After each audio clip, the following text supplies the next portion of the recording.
మొదటి బాధితురాలు నేనే కదా, చంద్రబాబు మొదటిగా, సెకండ్ నేను. ఫస్ట్ బాధితురాలు ఇందిరాగాంధీ గారు. ఆమెకు వెన్నుపోటు పొడిచాడు. ఆ టైంలో ఆమెకి ఏం చెప్పాడో తెలుసా?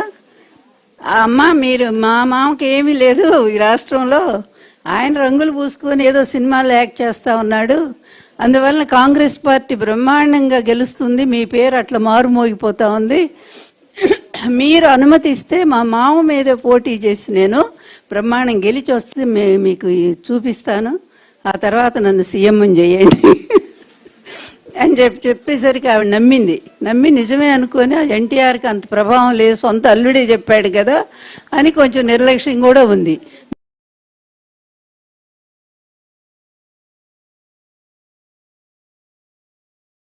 వస్తున్నారు యాక్టర్ అని చెప్పారు. నిజమే అనుకుందామే. తీరా ఎలక్షన్లు వచ్చి 9 నెలల ముందుకు జరిపారు. అయినా కూడా ఎన్టీఆర్ గారు 201 సీట్లతో బ్రహ్మాండంగా గెలిచారు ఆ ఎలక్షన్లో. అప్పుడు ఈ పెద్ద మనిషి ఏమయ్యాడు?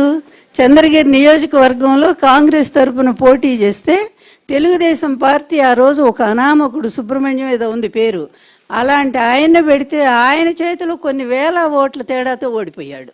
సొంత అల్లుడు ఎన్టీఆర్ గారికి. అంటే ఇతని బీరాలు ఇతని ఇవన్నీ కూడా ఎలా ఉంటాయి అంటే ఇది ఒక ఉదాహరణ. అప్పుడు ఇందిరాగాంధీ ఓడిపోయింది కదా కాంగ్రెస్ పార్టీ. ఓడిపోయిన తర్వాత కరెక్ట్గా 2వ నెలలోనే ఎన్టీఆర్ గారి దగ్గరకు వచ్చేసాడు. వచ్చి, మామ ఇంకా నాకెవరు దిక్కు, మీరు తప్ప ఎవరిని ఉన్నారా, మీ అల్లుడిని కదా నేను, అందువల్ల దయచేసి నన్ను పార్టీలో చేర్చుకోండి అంటే ఆ రోజు పార్టీ మొత్తం వ్యతిరేకించింది ఇతన్ని ఎట్టి పరిస్థితుల్లో కూడా తీసుకోవద్దు, ఇతను కాంగ్రెస్ నుంచి వచ్చాడు, కాంగ్రెస్నే మోసం చేసినటువంటి వ్యక్తి ఇతను అని చెప్పి ఆ రోజు చెప్పినా కూడా భారీని అడ్డం పెట్టుకున్నాడు. అంటే మొదటి నుంచి ఇతని రాజకీయ విధానాలు ఎలా ఉంటాయో చూడండి. అప్పుడు ఆమె ప్రెగ్నెంట్లో ఉన్నారు, భువనేశ్వరి గారు. ఇదే ఈ మహానుభావుడు, ఇప్పుడు ఈ మహామేధావి ఉన్నాడే లోకేష్, ఈ మహామేధావి ఉన్నాడు. అప్పుడు ఆమెను అడ్డం పెట్టుకొని ఆమెను పంపించి తండ్రి దగ్గర రాయబారం చేయించి మెల్లగా పార్టీలోకి వచ్చాడు. ఎందుకంటే ద క్యామిల్ అండ్ డిజార్ట్ అనే స్టోరీ మనం చిన్నప్పుడే చదువుకున్నాం, మీ అందరికి గుర్తుంటుంది. 7th క్లాస్లో మన నాంటేల్లో వస్తుంది అది. ఏది మన ఒంటె ప్లస్ ఎడారి. ఆ ఒంటె ముందు యజమాని అడుగుతుంది, ఎడారిలో ప్రయాణం చేస్తుంటే ఆ యజమాని ఏమో చిన్న గుడారం వేసుకొని కూర్చుంటాడు. అప్పుడు ఒంటి బ్రతిమలాడుతుంది, యజమాని నాకు కొంచెం చలిగా అనిపిస్తుంది, గుడారంలో కొద్దిగా చోటు ఇవ్వరా అంటే పాపం కానీ జాలిపడి తలవరికి పెట్టుకో, ఎక్కువ లేదు ప్లేస్ అని చెప్తాడు. ఆ తర్వాత మళ్ళీ కాసేపు ఉన్నాక నా తల బాగానే వెచ్చబడింది, నా వీపు బాగా చలి పెడుతుంది యజమాని, ఇంకొంచెం నన్ను అవకాశం ఇవ్వండి, ఇంకొంచెం ఇచ్చాడు. ఆ తర్వాత కాళ్ళు మొత్తం దూరిపోయింది, యజమాని బయటికి దోసింది, యజమాని చచ్చిపోయాడు చలికి, ఇవంటి మాత్రం హాయిగా ఉంది. సేమ్ ఈ కథలో ఉండేటువంటి క్యామెల్ లాంటి వాడే చంద్రబాబు నాయుడు. ఒంటే ఈ ఎడారి వంటే. అట్లాగే నా విషయం చెప్తా వినండి. మా పెళ్లికి ముందు బ్రహ్మాండమైన గొడవ, మామూలు గొడవలు చేయలేదు అతను. ఎన్ని విధాల తిరుపతిలో అనౌన్స్మెంట్ చేయటానికి ఎన్టీఆర్ గారు దాదాపు 5-6 లక్షల మంది జనం తిరుపతిలో ఆ రోజు. ఆయన చెప్తూ, నాకు అనారోగ్యంగా ఉన్నప్పుడు, నా ఆరోగ్యం బాగలేనప్పుడు ఒక స్త్రీ నన్ను కాపాడింది, నన్ను ప్రాణాలు రక్షించింది, ఆమె ఒప్పుకుంటే ఆమెను మీ అందరి సాక్షిగా వివాహం చేసుకుంటానని చెప్తే అప్పుడు ఆయన నన్ను పిలిచారు, కమాన్ అండ్ అయాస్ లక్ష్మి అన్నారు. నేను లేచాను కుర్చీలోంచి వెళదామని, అంతే లైట్లు బంద్, మైకులు బంద్. ఏంటి అసలు ఏం జరిగింది ఎవరికి అర్థం కాల. తీరా చూస్తే ఈ చంద్రబాబు నాయుడు మొత్తం బంద్ చేసేసాడు. అంటే మా అనౌన్స్మెంట్ను కూడా తట్టుకోలేనటువంటి పరిస్థితి. ఆ తర్వాత మా పెళ్ళిని అంత తిరస్కరించాడు కదా. ఒకరోజు మెల్లగా వచ్చాడు కర్నూలు బై ఎలక్షన్ తర్వాత. ఎందుకంటే ఇతని స్వభావం ప్రతి ఒక్కళ్ళు తెలుసుకోవాలి. అవసరమైతే కాళ్ళు లేకపోతే జుట్టు పట్టుకునే ఇట్లాంటి నీచ రాజకీయవేత్తని రాజకీయ చరిత్రలో ఇప్పటి వరకు కూడా మనం చూడలే. పూజ్యులు సహృదయులు మన సజ్జల గారు చాలా బాగా చెప్పారు ఇతని గురించి. ఎందుకంటే ఎంతమంది మారీచులు కూడా ఇతని ముందు చాలరు. నేను చెప్తాను, ఎందుకంటే ఇతను కుంభకర్ణుని పక్కన పెడదాం, ఎందుకంటే ఈ అవినీతిలో కుంభకర్ణుడే ఇతను. అదేవిధంగా హిరణ్యాక్షుడు, హిరణ్యకశిపులు అనే రాక్షసులు ఉండేవాళ్ళు, వాళ్ళకంటే కూడా మించిపోయిన రాక్షసుడు ఎలాగో నా అనుభవాలు నేను చెప్తున్నాను. ఒకరోజు మెల్లగా రామచంద్రరావు అని లాయర్ గారి ద్వారా ఫోన్ చేయించి మిమ్మల్ని కలవాలంటున్నాడు మీ అల్లుడు అని. అప్పటి వరకు మేము మొహం కూడా చూసుకోవాలా, మాట్లాడుకుని కూడా మాట్లాడుకోవాలా, ఎందుకంటే వాళ్ళంతా ఎగనెస్ట్గా ఉన్నారు, మా పెళ్ళిని వ్యతిరేకిస్తున్నారని. అప్పుడంటే ఎందుకు నన్ను కలవాలనుకుంటున్నారని, సరే రమ్మనండి అన్నాము. వచ్చాడు, మెల్లగా వచ్చాడు.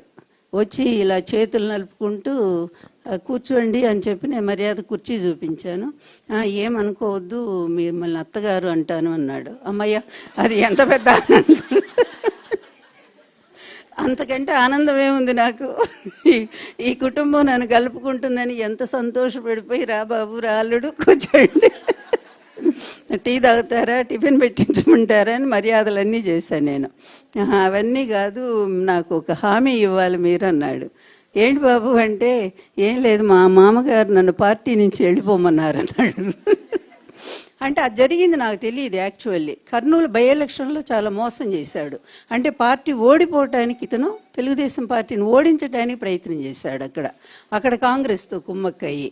ఇది తెలిసి ఈ రిపోర్ట్ చూసి ఎన్టీఆర్ గారు ఇతన్ని పిలిచి మందలించి, నువ్వు అసలు వెళ్ళిపో, పార్టీలో వద్దు అని చెప్పి అతన్ని బయటికి వెళ్ళిపోమన్నారు. ఆ గొడవ నాకు అసలు తెలియదు. కానీ ఈయన నా దగ్గరకు వచ్చి చెప్పింది ఏంటంటే, మామగారికి నా మీద కోపం వచ్చింది, మీరు ఇప్పుడు మా అత్తగారు కదా, ఆ స్థానంలో ఉన్నారు, అందువల్ల దయచేసి మీరు ఈ టైంలో మనకి ఎలక్షన్లు రాబోతున్నాయి, ఈ టైంలో నేను అవసరం ఉండటం అనేది చాలా అవసరం, ఎంతో సేవ చేశాను, పార్టీ కష్టపడ్డాను, మీరు ఎట్లయినా ఆయన కన్విన్స్ చేసి నన్ను పార్టీలో కొనసాగేటట్టు చూడండి. అసలు అతను అదే వ్యక్తి ఎంత భయంకరంగా, నిజంగా ఆ రోజు ఎన్టీఆర్తో నేను చాలా తిట్లు తిన్నాను. నేను, నీకు అర్థం కావట్లేదు లక్ష్మి, వీడు ఎంత నీచుడో, ఎంత దుర్మార్గుడో, ఎంత విశ్వాసఘాతకుడో, అట్లాంటి వాడిని మళ్ళా నువ్వు పార్టీలో తీసుకోమంటున్నావు. నేను అన్నీ పరిశీలించే ఇతను పార్టీ బయటికి పంపించేస్తున్నాను, అందువల్ల ఇతని తరపున నువ్వు రికమెండేషన్ చేయొద్దంటే నా బాధ ఒకటి, అత్తగారు వచ్చింది, పెళ్ళయింది, తర్వాత అల్లుడిని బయటికి పంపించిందని ఎక్కడ అనుకుంటారని భయం ఉంటుంది కదా నాకు కూడా. రాగానే కుటుంబంలో చిచ్చు పెట్టింది ఈమె అని చెప్పి లేనిపోని అన్ని ఎక్కడ మాట్లాడతారో, ఎలక్షన్లో ఇది ఎఫెక్ట్ అవుతుందేమో నేను భయపడి నేను చెప్పాను, ఏమండి ఒక్కసారి నా కోసం అతన్ని యాక్సెప్ట్ చేయండి, అతన్ని తీసుకోండి పార్టీలో, ఇంకా అట్లా జరగకుండా చూస్తానని చెప్పి ఆయన రిక్వెస్ట్ చేశా. అంతకుముందు జరిగింది ఏంటంటే, ఈయన నాతో మాట్లాడేటప్పుడు చంద్రబాబు నేను ఒకటే చెప్పాను, బాబు నాకు ఒక్క ప్రామిస్ చేయండి, నేను మీ మామగారికి నేను నచ్చ చెప్తాను, కానీ నాకు ఒక్క మాట ఇవ్వండి, మీరు ఎట్టి పరిస్థితుల్లో కూడా ఎన్టీఆర్ గారికి వెన్నుపోటు పొడవునని చెప్పి నాకు మీ కొడుకు మీద ప్రమాణం చేసి మాట ఇవ్వండి అని అడిగాను. నేను కొడుకు మీద ప్రమాణం చేసి ఇవ్వమంటే, దుర్మార్గుడు నిజంగా ఏ పాపాన పోతాడో మనకు తెలియదు, కానీ చేతిలో చెయ్యేసి ఆ నీచుడు ఆ చెయ్యి ముట్టుకున్నందుకు కూడా పాపమే నిజంగా కూడా. ఆ రోజు అలా చేతిలో చెయ్యేసి, అమ్మ నా కొడుకు మీద ఒట్టేసి చెప్తున్నాను, ఎన్టీఆర్కి నేను ఎప్పుడు ద్రోహం చేయనని చెప్పాడు. అలాంటి నీచుడు ఏం చేశాడమ్మా, మామూలు వెన్నుపోట, అది ఎంత దారుణమైన వెన్నుపోటు అంటే, ఎన్టీఆర్ మాకు అందరం కూడా మేము శ్రీకాకుళం జిల్లా పర్యటనకి వెళ్ళి వచ్చేసరికి ఇక్కడ వైస్రాయ్ హోటల్లో రామోజీయను ఇతను కలిసి మరి ఎమ్మెల్యేలకి విషయం ఏంటని చెప్పకుండా వాళ్ళందరినీ కూడా పిలిపించి అక్కడ అందరికి కూడా ఈ లిక్కర్ సిండికేట్ను వాళ్ళ ద్వారా వాళ్ళకి ఆశ పెట్టి ఎవరికి ఏం కావాలని చెప్పి ఒక కుటిలమైన కుట్ర రాజకీయాలు చేసి యనమల రామకృష్ణుడిని ఒక ప్రైవేట్ హెలికాప్టర్ లేకపోతే విమానము దాంట్లో పిలిపించి ఒక రూమ్లో పెట్టి ఎమ్మెల్యేలు అందరి చేత సంతకాలు చేయించి, అందరూ లేరు, అన్ని ఫోర్జరీ సంతకాలతో గవర్నర్కి పంపించారు. గవర్నర్ కూడా ఆ రోజు కుమ్మక్కైపోయాడు. అంటే వ్యవస్థల్ని ఎంతగా మేనేజ్ చేస్తాడు ఈ వ్యక్తి అనేది అతి దారుణమైన, అతి భయంకరమైన వ్యక్తి. ఇతని అధికారం ఎందుకు అంటే సంపాదించడం కోసం. 2 ఎకరాల్లో ఉండే పెద్ద మనిషి ఈరోజు 6 లక్షల కోట్లకు ఎగబాకాడంటే ఎంత డబ్బు ఎక్కడి నుంచి, ప్రజల నుంచే కదా. ఈరోజు కూడా మనం చూస్తున్నాం అతని కేసులు, ప్రైవేట్ కేసులు కూడా ప్రజల సొమ్ము తీసుకెళ్ళి అతను లోద్రాకి ఇస్తా ఉన్నాడే.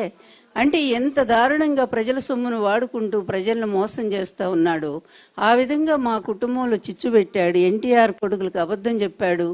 కూతుళ్ళు సరే, వాళ్ళిద్దరూ కూడా దుర్మార్గులు. మొదటి నుంచి పురంధరేశ్వరి, భువనేశ్వరి ఇద్దరు కూడా మాకు ఎగనెస్ట్గానే మరి ఎన్టీఆర్ని దించడానికి వాళ్లే కుట్ర పన్నారు.